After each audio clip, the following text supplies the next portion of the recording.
and also give you a place to stay for a few nights and whatnot. So I'll get up with Dave and we'll get the links for you on that. Or you can contact myself and I'll get you hooked up with Dave. This is a badass thing that he's doing. I also think that there might be coming up with a second shelter, if I'm not mistaken. But he is a nonprofit, and it's great that there's an actual house and he's a veteran himself, and much props to him for doing that, and everybody that's helping out. Of course, Combat Flip Flops is one of our newest sponsors. So if you go, we got their links and stuff up on our website, www.dangerousgrounds.network. Go to the sponsors page and check out Combat Flip Flops. If you use the promo code Dangerous Grounds, you get 20% off your first order, and then 10% off, every order after that. And it also helps support your Dangerous Grounds network. We get a little kickback from that, and we'll put all the money back into the network with, t-shirts, all kinds of apparel. That way we can do giveaways and stuff like that, which is badass. So we want to thank Combat Flip Flops. We actually have a commercial block for them. So when we play the commercial block here in probably about 45 minutes, the very first one you hear is from Combat Flip Flops.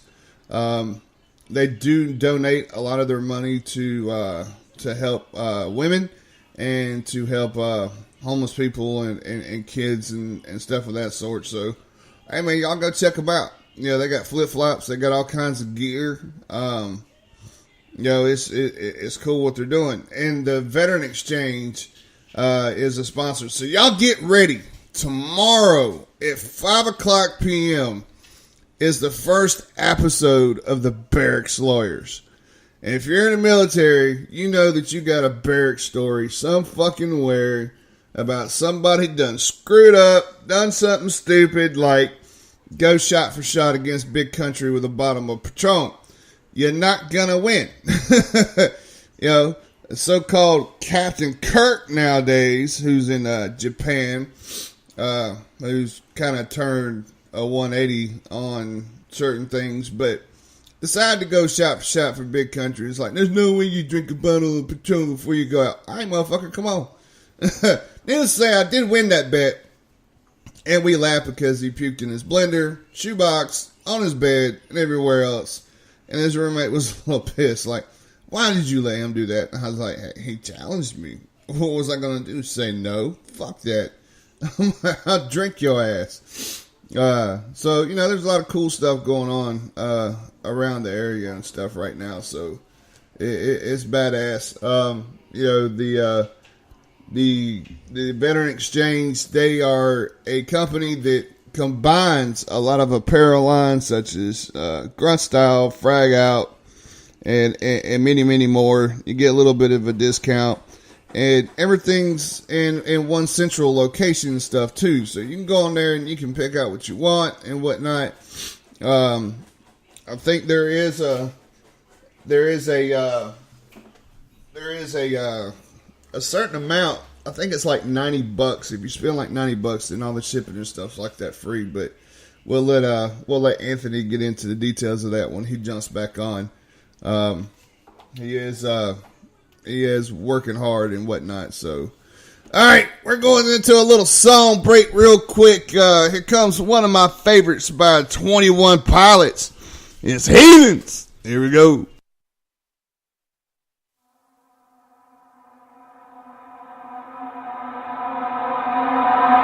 All my friends are heathens, take it slow. Wait for them to ask you who you know. Please don't make any sudden moves. You don't know the half of the abuse. All my friends are heathens, take it slow. Wait for them to ask you who you know. Please don't make any sudden moves.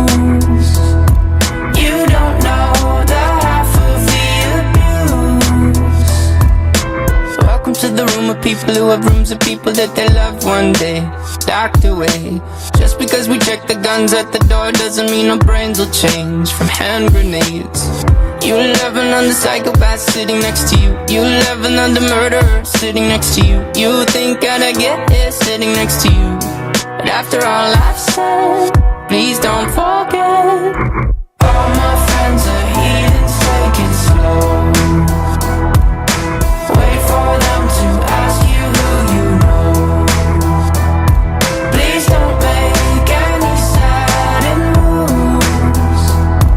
You don't know the half of the abuse. We don't deal with outsiders very well. They say newcomers have a certain smell. Yeah, trust issues not to mention. They say they can smell your intentions. You laughing on the freak show sitting next to you. You laugh some weird people sitting next to you. You think how did I get here sitting next to you. But after all I've said, please don't forget.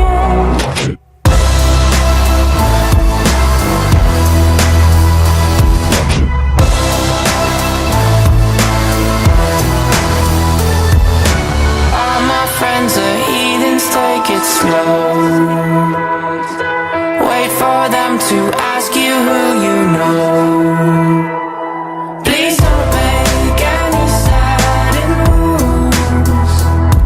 You don't know the half of the abuse.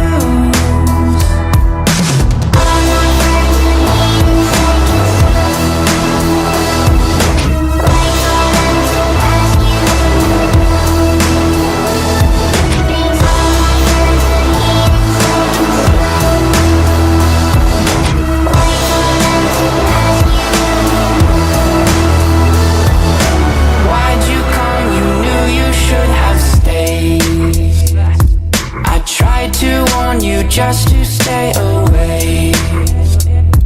And now they're outside ready to bust. It looks like you might be one of us. Alright, there's some heathens from 21 Pilots. Also off the Suicide Squad soundtrack. Yeah, one of my favorite songs. I like that stuff.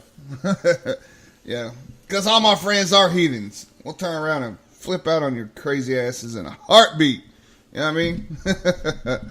So, like I said, we got a new World Series champion, freaking the Houston Astros, which, you know, couldn't come at a better time. You know, they just went through that shit with the hurricane, and you know, now they're you know, World Series champions. So hell yeah, that's badass. And you know, you sitting here kind of flipping through the news and stuff like that. You know, it's we all know what happened in New York over the last couple of days, and I figured I'd play this little clip right here. It says New York attack. Suspect inspired by Islamic State. This is from BBC News. The suspect was not known to the New York Police Department. He was not on the radar of the FBI, so he raised no alarms when he rented this pickup truck, asking for the biggest model available, and drove it from New Jersey into Lower Manhattan to carry out the kind of attack that is so hard to guard against. 8 people were killed, and it could have been many more. This is a scene that New Yorkers have dreaded for years, one that brings back the trauma of 9/11, one that shows how this city is vulnerable to new forms of terror. A rented pickup truck that became weaponized, a mode of attack that's common in Europe. But now it's been used to deadly effect on American soil, and just yards from Ground Zero, the site of the September the 11th attacks. The antenna on the New World Trade Center bathed in red, white and blue to honor the 8 people killed. This is the suspected attacker, Saifullah Saipov, a 29-year-old who reportedly shouted, "Allahu Akbar, God is great," as he left his truck. He was brandishing fake weapons and was shot by the police and taken into custody. Moments earlier, he'd driven at high speed along a riverside bike path, targeting cyclists and pedestrians. This was an attack on the United States of America, an attack on New York City, an attack on our people, and it was the definition of terrorism, an effort to take away people's hope and spirit and to make them change. And what New Yorkers showed already is we will not change. Saipov is an Uzbek immigrant who came to the United States in 2010. He's believed to have been radicalized in America and told the police he was very pleased with the success of the attack. One of the early clues that investigators found at the scene were handwritten notes in Arabic pledging allegiance to the group calling itself Islamic State. But there's no evidence yet of a direct link to that group. You got kids in there? Yeah. All right, hold on. His attack came to an end when he crashed into a school bus. Oh my God! Oh my God! Okay, I need an ambulance right here. That was an accident, the suspect has reportedly told investigators, because he wanted to continue down the road. Police found knives in his vehicle. Oh my God! Based on the investigation overnight, it appears that Mr. Saipov had been planning this for a number of weeks. He did this in the name of ISIS, and along with the other items recovered at the scene was some notes that further indicate that. He appears to have followed almost exactly to a T the instructions that ISIS has put out in its social media channels before, with instructions to their followers on how to carry out such an attack. Among those killed, 5 friends from Argentina, men in their late 40s, in New York to celebrate the 30th anniversary of their graduation from college. 2 Americans and a Belgian were also victims. Our hearts break for them. And President Trump has demanded tough justice and tighter immigration measures. We need quick justice and we need strong justice. Much quicker and much stronger than we have right now. Because what we have right now is a joke and it's a laughing stock. And no wonder so much of this stuff takes place. In his hometown, this tower was erected in defiance of terror, a symbol of a resurgent city that refused after 9/11 to be cowed. And at the ground level this morning, that spirit was very much in evidence. Joggers following their normal routes. Even a cyclist berating a pedestrian for getting in her way, a scene that speaks of New York. The city has experienced much worse dawns than this, and waking up to the threat of terror has become part of daily life. Nick Bryant, BBC News, Manhattan. Saifullah Saipov remains under arrest in hospital after being shot by police. The 29-year-old arrived in America legally 7 years ago on a US visa program. The authorities say they believe he was radicalized after his arrival. He lived for a while in Florida, from where Rajini Vaidyanathan has sent this report. A man police say showed no remorse. Saifullah Saipov was said to have bragged about what he did for so-called Islamic State. Found in the truck he used as a weapon were papers saying IS will endure. Officials say he became radicalised in America. The 29-year-old arrived here from Uzbekistan through a green card lottery in 2010, settling in Cincinnati in the state of Ohio, where he got married. One man who knew him then believes he was exposed to extremist ideology online.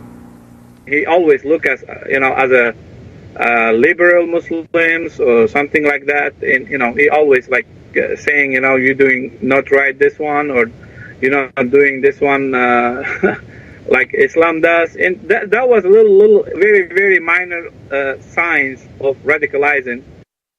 From Ohio he moved to Florida, living at this apartment complex in Tampa. Neighbours say they remember seeing him by the pool with his wife and children, but that he wasn't particularly friendly. Although he was a practicing Muslim, Saipov wasn't seen at mosques in the area. This lawyer, who speaks for the Islamic community in Tampa, says there may be a reason why. We've worked with the FBI in a number of cases of trying to protect youth from being targeted by groups like ISIS. And the first tactic ISIS does is try to get them away from the mosques, because they know the messaging of the mosques undermine the deviant, extremist, heretical message of groups like ISIS. One resident says Saifullah Saipov and his family packed up from here earlier this year, and that before he left, he gave her his computer and printer, which she donated to charity. She also